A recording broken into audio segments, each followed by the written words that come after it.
Welcome back, Chula Vista. We are back with another episode of the Chula Vista Senior Roundtable, and today it is my great pleasure to be sitting next to Jose Tomas Viesca Jr., who has a long list of history here in Chula Vista. Over 3,500 students have gone through his immigration class through the adult school in National City. Air Force veteran, still involved with the USS Midway.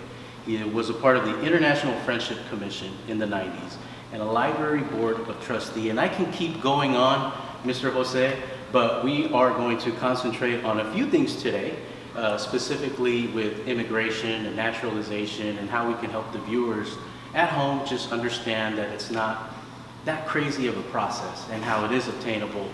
But you've been around, your family's been around since we immigrated since the 50s. How have we seen Chula Vista grow since the 50s? Excellent question, Aaron, and thank you for inviting me to this forum.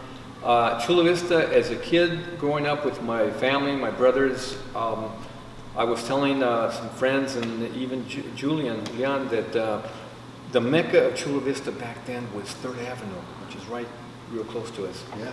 We had the parades go through there. It was a lot less people, and it was just a different world back then. Yeah. Shopping centers weren't what it is now. The schools were different, of course, less people. It was those were the good old days to me. The music, most of them had lyrics that we could understand. Not to say that the music today is bad. I like some of the modern day music absolutely, too. Absolutely. We adapt to the situation. Yeah. And that's kind of been the cornerstone of my life. Yeah. Thank God. And I think that's what, full circle, 3rd Avenue, Chula Vista has come back, revitalized itself. And we are seeing a lot more people nowadays. And the Senior Center happens to be right in the hub of that. But I want to concentrate on one of the things that you've concentrated along in your long list of career accolades, and that is the adult school that you were a part of for over 35 years. Yes. And we thank you for that service. And I'm sure, and we mentioned 3,500 students have gone through your class. I have personally gone to your class as well, and he has a full classroom. Teachers complain about how many students they've had in their classroom. I think you invite more and more and more each day because you enjoy it that much. But the importance, I am a Mexican-born immigrated. I come from an immigrated family, and I know the importance of that and how I want to enrich my culture and my descent with my own kids. But let's talk about the adult school. Let's talk about what that process is for those that are a little intimidated by being a naturalized citizen and how it is obtainable. Thank you. And to your preface, Aaron, the nemesis in adult school teaching was funding, because we go year to year or a couple of years, and the more students we have in the classroom, it's average daily attendance. So the money is predicated on that. So as teachers, most of us teachers in the adult level, we're always striving to, first of all, produce a good product by teaching, by touching lives, so that the students would feel that they have accomplished something on that day. And for me, I taught ESL, which is English second language, but citizenship was something that I really embraced because I became a citizen too. When I was in high school, Chula Vista High School. So I would tell them, I'm one of you. I know what it was like. The advantage I had was that I went to school here and I know English and a little bit of government and all that, but still, I still got a little nervous in the interview. But to your point and question, comment was, a lot of our students, most of them are Latinos from Mexico, and they're intimidated. They're afraid of failure. Everyone's afraid of failure. So one of my main concerns and duties there was give them that jump start that they could do it. Si se puede. Yes. Excuse me. And by being enthusiastic, knowing my subject matter, which after so many years, I memorized the diagrams and I put them on the board and all that. But more than that, helping students to pass the interview, which is not that difficult. And some could take it in Spanish too, depending on the age. Wow, really? Yes. Okay. If they're 50 years, if they're 50 years old and have 20 years with their MICA or green card, they qualify for the Spanish interview. Wow. or Spanish, or if they have 15 years with the legal permanent resident card, and they're 55 years of age, likewise they could take the interview in Spanish, which is a big benefit. Wow. It's almost a shoo-in. They study the questions, and they only have to answer 6 questions in Spanish. I mean, Spanish or English, of the 100, and then a little bit of the N400, which is the application of the N400 naturalization application form. Wow, what a huge misconception of the naturalization process, the citizenship process, because a lot of us think that there are so many hoops that we need to climb through. Yes. But to hear that, especially for seniors, those that are 50 or 55 and above, given a few requirements, that they have the ability to do it in their very own language, seems to me that we are embracing the fact that we do want there to be legal citizenship in the United States of America. Exactly. Wow. And another real point, good point, I was driving to here this morning, and I heard an athlete say that the conversation about, you know, sports and big influence in our lives, sports, and for a lot of young people, it's very beneficial, men and women. But he was saying that it's not easy, but if we don't struggle for something, we're not going to appreciate it. That's right. And the same thing for citizenship. Our students, after they spend a semester or 2, sometimes 2, they learn so much about the government that the average person out there in a shopping center or walking the street either forgot or doesn't care, or they don't know facts about the government and who wrote the Declaration of Independence and one of the U.S. territories. And there's many questions similar to that, you know. Right. The Declaration of Independence and why the Pilgrims came over here. And I told my students that don't memorize, learn. That's right. Find the background, el porqué, why things happen. Because a parrot can memorize words, but the parrot doesn't know what they're saying. We don't want you to be, and they start laughing. That's right. That's right. I make it animated. That's a great analogy. They say, oh yes, no, and then make it interesting. Projects and hands-on. And so most students, like you mentioned, want to come back, and then we have convivios once a month. So we make it a little social. Like today you went to my class, you kind of got a feel for the class and pretty much focused. You know, very upbeat class. Very satisfied, yes. Excited to be there. I think most of them were. What they have in mind is what the future looks like, and there is light at the end of the tunnel. And you were sharing with me a little off camera that I would love to share with the viewers is a story that you had with one of your students. That, you know, and I'm sure it's such a rewarding job. Being a teacher, we can't say enough about educators and mentors all across the world. But one instance that you had that I think makes us continue to do what we do, and you're still helping out the community, is share with us the story that you had with that young student. Yes, real briefly, this student, I'll mention her first name, Karina, lives in National City. She had been in my class, young lady, about 25, 26, mother and all that, but she came to my class and was there maybe a month, 2 months, off and on. But then she dropped out. And for life happens. Yes, things, the family and things, you know, there's always retos, as we say in life. We all have them. So I contacted her, like I do with my students. I, oh, Karina, how are you? In a real nice manner, not trying to chastise or anything. And I said, be nice if you come back. You can do it. You can. Because I could see that she could. And I'm here to help you. We're here to help you as a group. So she came back.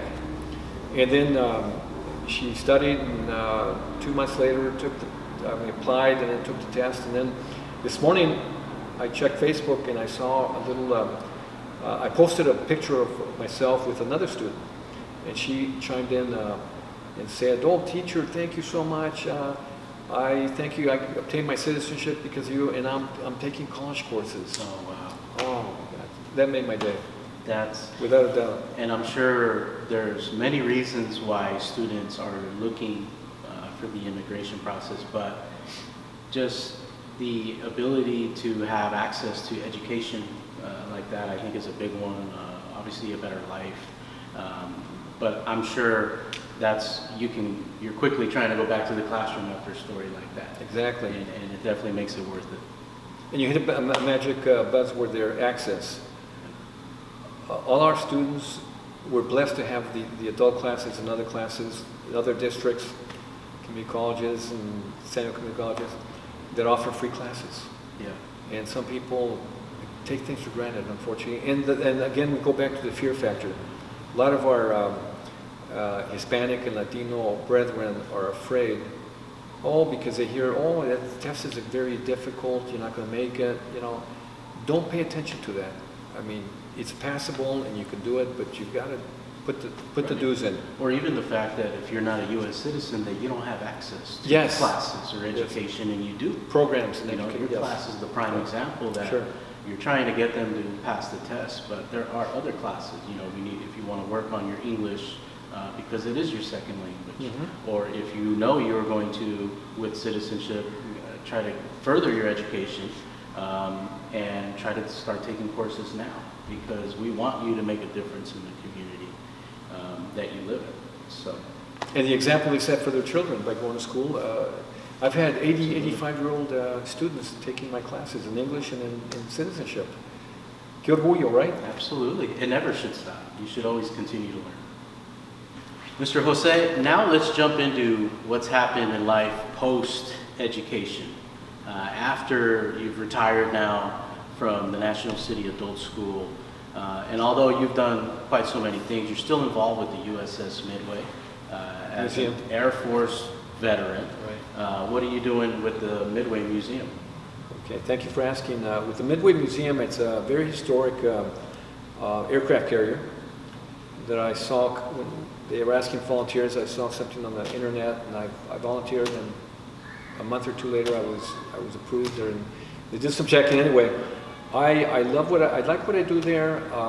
I've been there almost 11 years. Started off in safety, but I also do curatorial.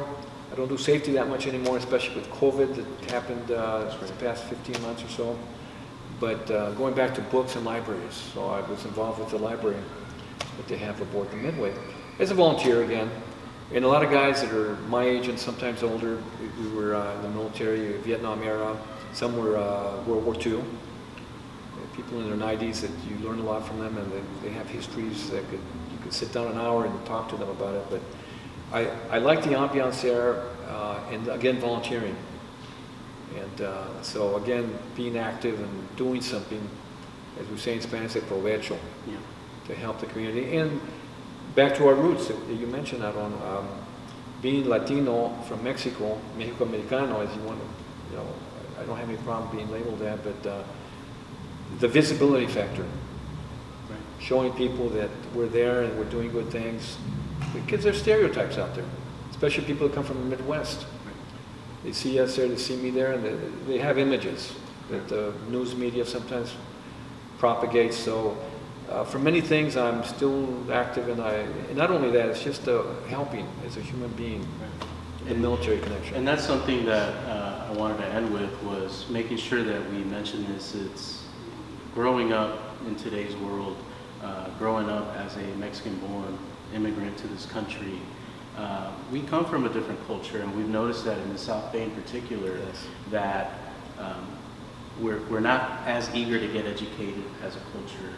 We just have a different philosophy of handling things, even as we get to retirement age and taking care of our parents and not wanting to send them to certain facilities because that's not the norm.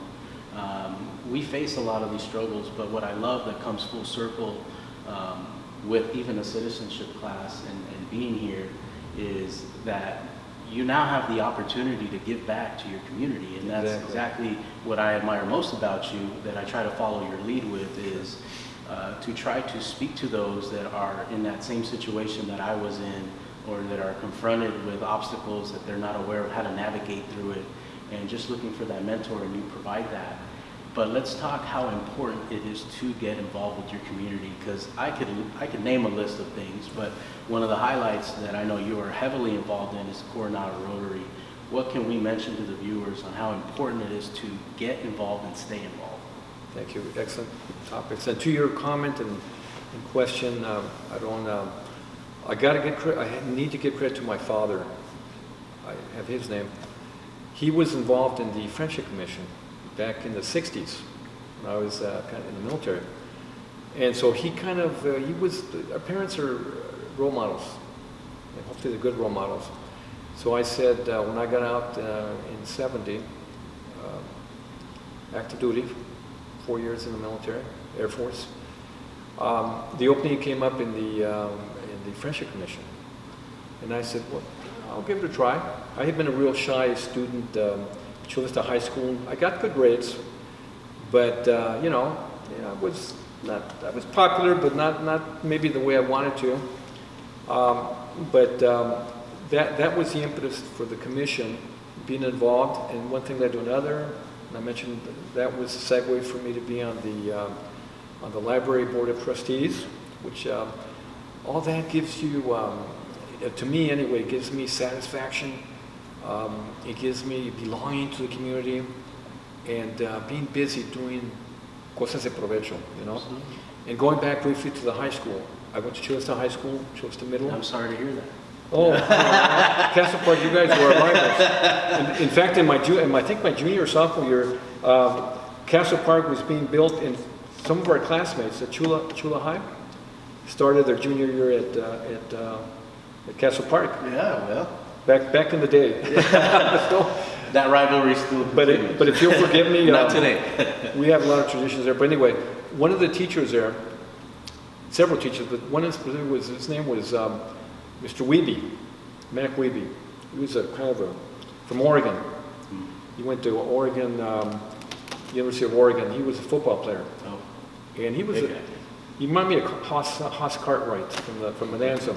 Nice guy, English teacher and history, and he told me, he said, Jose, you can do this. You're doing well. You're getting above average grades.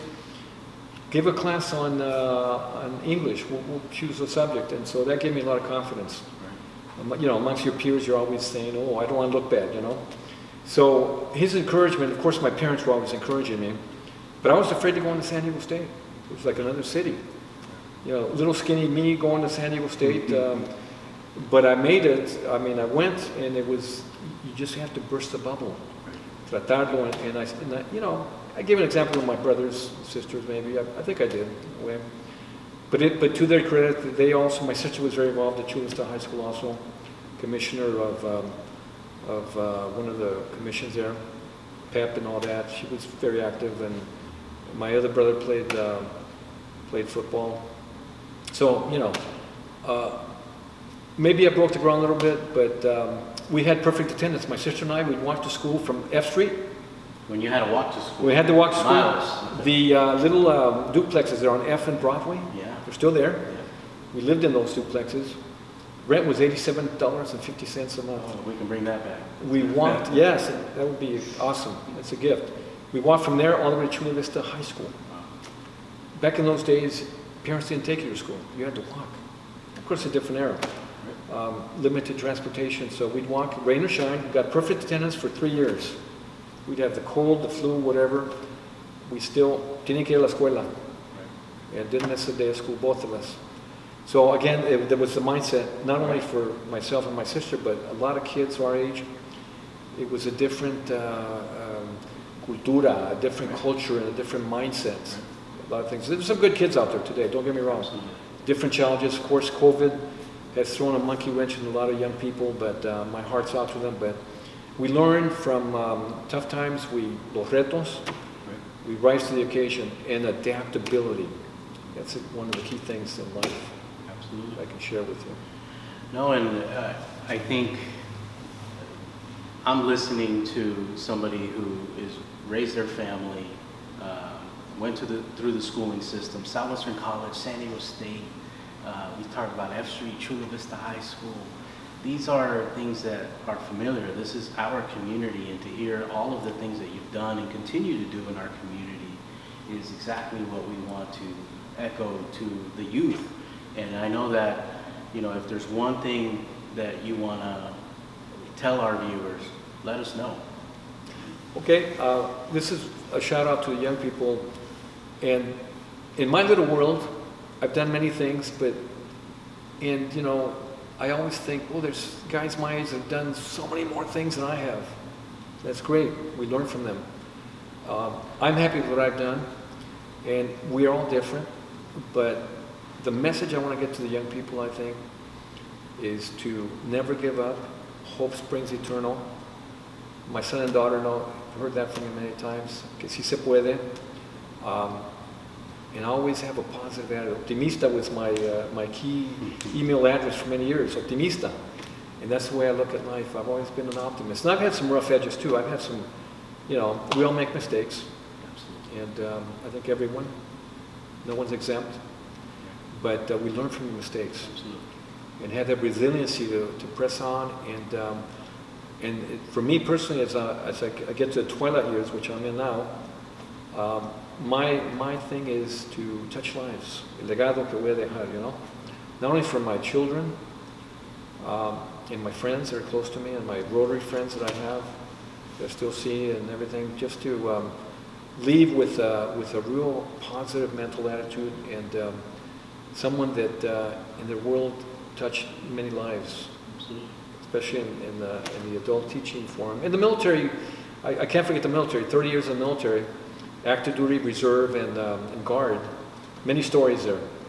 Camping out in 2-week summer camps, or being in Saudi Arabia for two months, being in Arkansas for 3 years, One of the perks. back in the day. Yeah. Guam, which is an island out there in the Pacific, a little island, it's a territory. Many stories that I still recall. I got a good memory that I remember from those days. And of course, my early years from Mexico when I was growing up in Mexico City, which was a different world back then too. And my mother and my parents, how they worked hard here in the beauty shops that they had, and my dad being involved in different things too. My mom too, bless her soul. She did a lot of things to help us out. But we were talking earlier. The parents back then didn't. They worked hard, but they didn't have plans for retirement or pensions like we have now. And the young people, going back to young people, I don't. My hats off to them, because when I was a kid at San Diego State, a young guy, we had companies like Xerox and Nabisco and tables. They'd see us seniors, hey, come on over, we want to talk to you. Almost begging you to apply or a resume, because they're looking for college graduates. Now it's the other way around. You're lucky to go to a job fair and you've got 20, 30 people wanting the same position or more. Very competitive. More competition. Again, I stress education to young people, and do the right things, and regardless of what your background is or nationality or something, people notice. La gente se fija en lo que hace uno. Absolutely. Bien y mal. And so if you can keep that in the back of your head, always somebody watching. Now we have cameras all over the place, in the streets and all that, but people talk. Even our friends and our relatives. Oh, Jose is this way, or Aron is this way, or Julian, or, people talk about us, the good and the bad, and the ugly. And I think we can't forget that regardless of age. Exactly. That it doesn't end. It doesn't end. And that is an inspiring message. I want to thank Senor Jose Tomas Viesca Jr. for joining us today. Thank you. We had a great conversation, and please look into an adult school, continue your education. Please. And there's many options for you still. I want to thank you for your service, and thank you for your time My pleasure. today. My And pleasure. to the 3,500 students that he touched, I'm sure we're all thankful for it. I'm so glad Thank to you. have met you in my class several years ago. Absolutely. Thank you so much. Thank you, Chula Vista. We will see you next week at our senior roundtable.